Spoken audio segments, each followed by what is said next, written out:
First step of flow management is to configure a data flow processor with data. The execute command processor lets us run commands like this Python program or any other shell commands like a Java program or shell script. With configurations of the command and arguments to run in the Properties tab and setting the run schedule and the route to the success results, in this case just do nothing in the process. Now, I can run this simple command executor on NiFi, as you can see. You're looking at the data provenance by execute process that we just built. Now in Cloudera Edge Management, let's look at the heartbeat messages in the event monitor and the details in JSON format. For the event class, we can build and design the data flow of the messages, in this case from an IoT device. On the Flow Designer tab, with the Consume MQTT processor, we can create a flow for the messages to be sent to a remote process group. For the MQTT processor, we configure it with the broker URI, client ID, and topic filter, and get ready for the Kafka service. Now we pull down a remote process group and configure it so that the messages can be sent to NiFi input ports. Again, this is for MiniFi agent. We're building this so that the MiniFi agent on edge devices can send the messages to the NiFi services, and central NiFi services will manage these data for data pipeline or analytics. Input port URI of a NiFi, and we can go back to the Cloud Airflow Manager to create the input port that will receive the data from MiniFi agent. We call it from gateway, and from the gateway input port, we configure this with the MiniFi remote process group. For now, we are sending the gateway messages to this funnel and test running. So from this input port, we save this ID so that we can send from the MiniFi connection from MQTT processor to the NiFi process group, and we save it so that we can get to the right destination. As you can see, that's the destination port ID, and this is the configurations for the connection. And now you go back to the NiFi agent, and then you look at the MiniFi designer and create the bucket for these messages called IoT. So now we create a bucket for IoT messages from the MiniFi agent of IoT device, and we publish this in Cloudera Edge Management as a first version, or any version that you want to call it. And if you go back to NiFi registry, you will see the version control management there too. So it depends on how many people are working on, how people are managing or designing your MiniFi or NiFi. You can utilize NiFi registry for version controlling. Now let's test this. All these services that we built in MiniFi and NiFi, and from the generating test data processor called execute process, you start that, and that will generate the messages on MiniFi agent device, and it will send the data to the NiFi input port, and as you can see, the messages are queued up. And you can also see flows version detailed in NiFi registry. Now for the schema of the data that comes into the edge devices to NiFi or CFM flow, we want to set the schema to be available or applied to the data. So we go to schema registry service and we set the schema text in here, and we call this name, we call it as a sensor reading, and description for Avro schema provider, and it's for Kafka group. And now we have a schema registered in as a sensor reading so that we can apply to the flows in the NiFi. Now go back to NiFi or CFM, and let's add a processor group called process sensor data for all these sensor data from IoT device. And we'll set up some configurations here for the processor sensor data group. And as you can see, you can go to registry client for controller settings and set up the registry client, which is NiFi registry with the URL, and then this is managed in NiFi registry as well.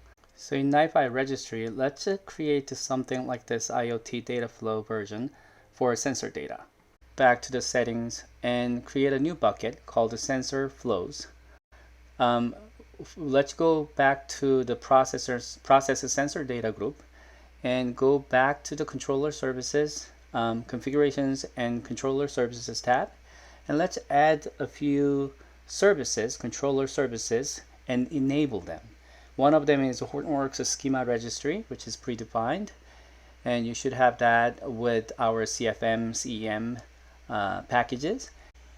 Now that we have set up schema for the sensor data coming in, we want to make those data applied with schema name, and that's what we want to use in this remote or process groups where all the data flow processors utilizes the same data format, same data set.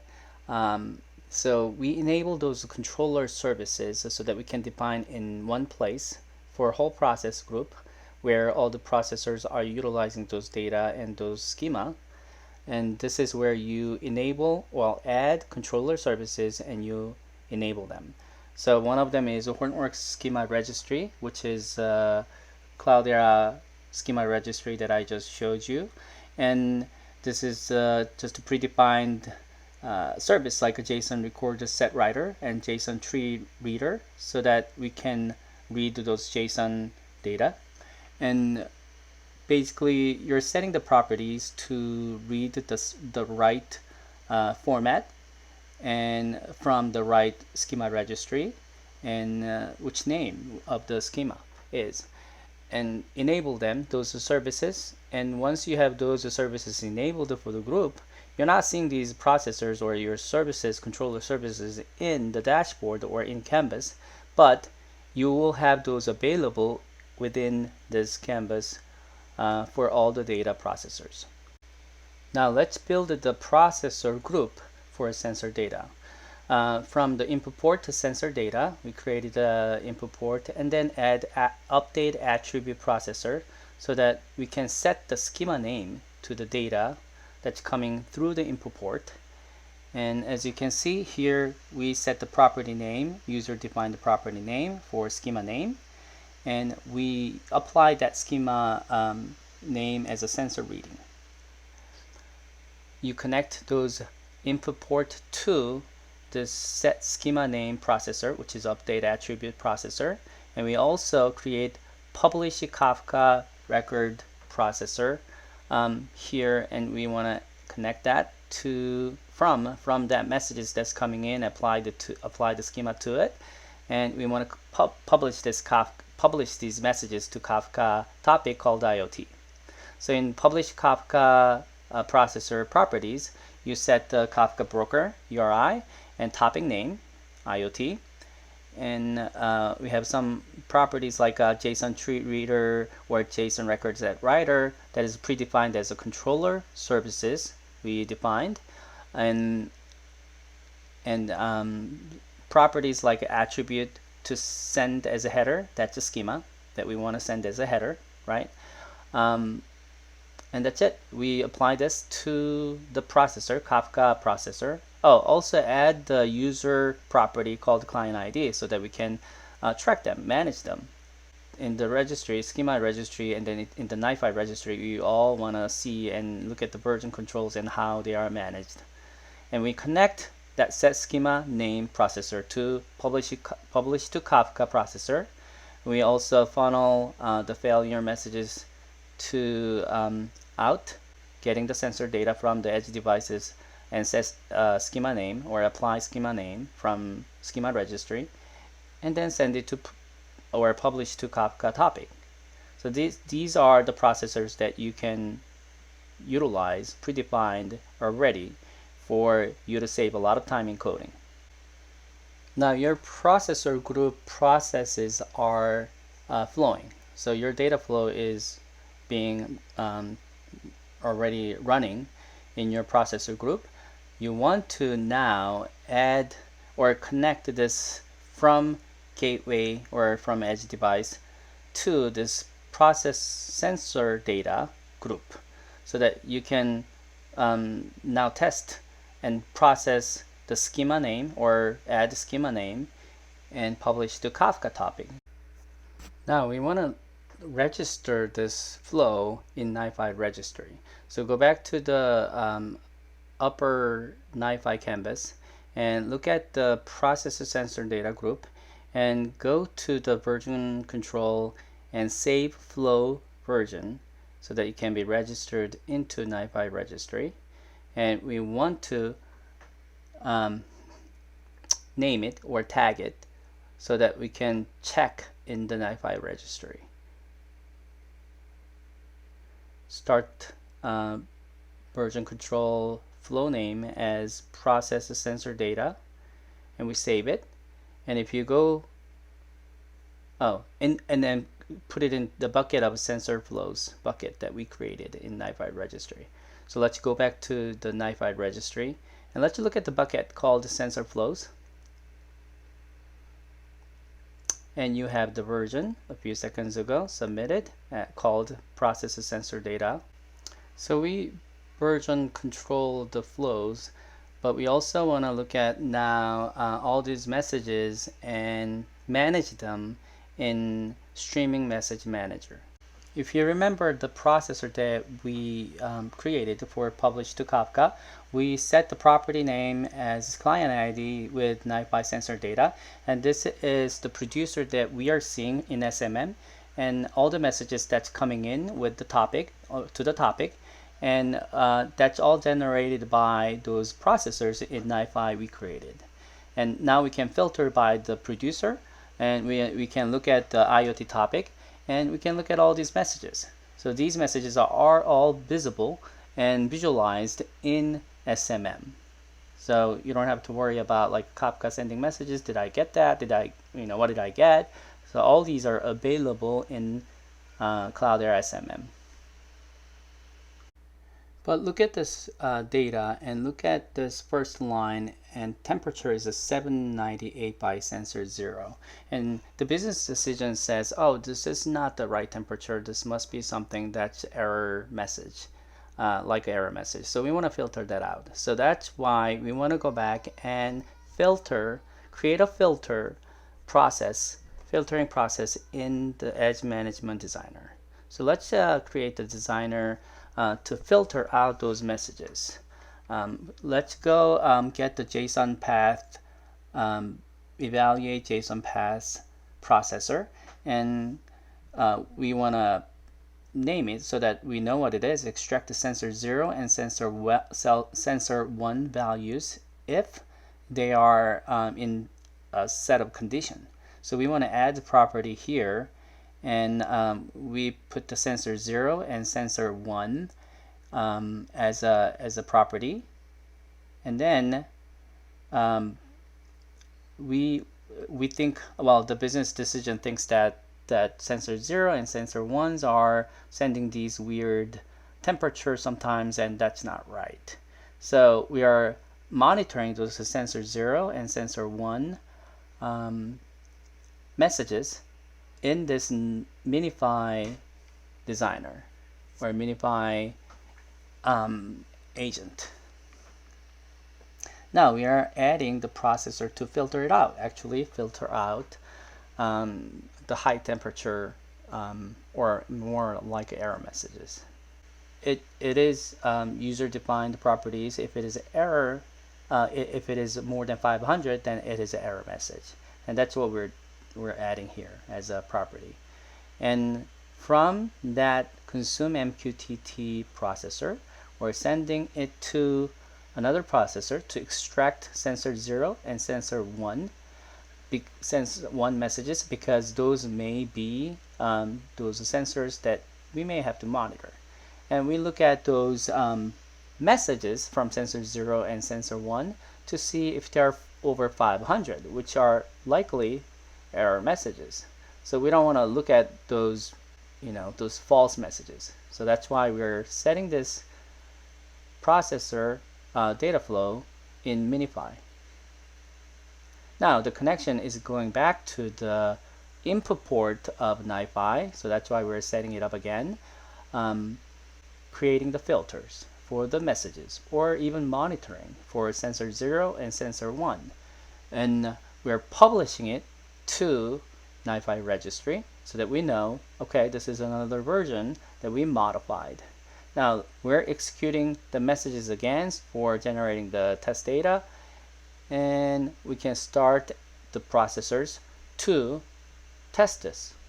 Those are Minify Designer that we can show the data flow to monitor the sensors and then filter out some false messages so that we can utilize those data, more real-time data, for real-time analysis. Now we're running all those data, and those messages are queuing up, as you can see. And we filter those messages again. We look at the IoT topics, and we look at the messages again. The sensor 0 has all the right numbers because we're filtering them out in Minify or CEM data flow. Now let's use NiFi to consume the Kafka messages containing the IoT data or sensor data that we ingested in the previous processor group and Minify Designer, and then call a data model API or CDSW model API endpoint to predict whether the machine or the devices is likely to break or not. So in controller service, we are adding another JSON tree reader with the schema name. Instead of a schema name variable, we will use the schema properties in the header. So this time, the JSON tree recorder controller service will have schema access strategy as Hortonworks schema reference attribute instead of using schema name in the previous JSON tree reader controller. And we'll also add REST to lookup service controller service to perform the calls to the CDSW model API endpoint. In preparation for this demo, we trained and deployed a machine learning model on the Cloudera Data Science Workbench running on your cluster. The model API can take a feature vector with the readings for the 12 temperature readings provided by the sensor and predict based on the vector if the machine is likely to break or not. So this processor is sending the data to the CDSW so that we can utilize those models to predict and machine learning. So now we have these controller services predefined, and we are ready to create a flow for the sensor data from Kafka and execute a model prediction for each of them and write the results to Kudu. And at the end of this section, you'll have the flow going from Kafka messages to predict the machine health and update the health flag and put it into Kudu table. Now first add consume Kafka record processor with the Kafka broker, again with topic name IoT, and same thing JSON reader, now this time with the schema identifier, and then JSON record writer. So again, this Kafka consumer is the messages that we've got from Kafka, published to Kafka processor from previous demo, and we will look at these messages and consume those Kafka messages and then look at those messages and send it to CDSW endpoint.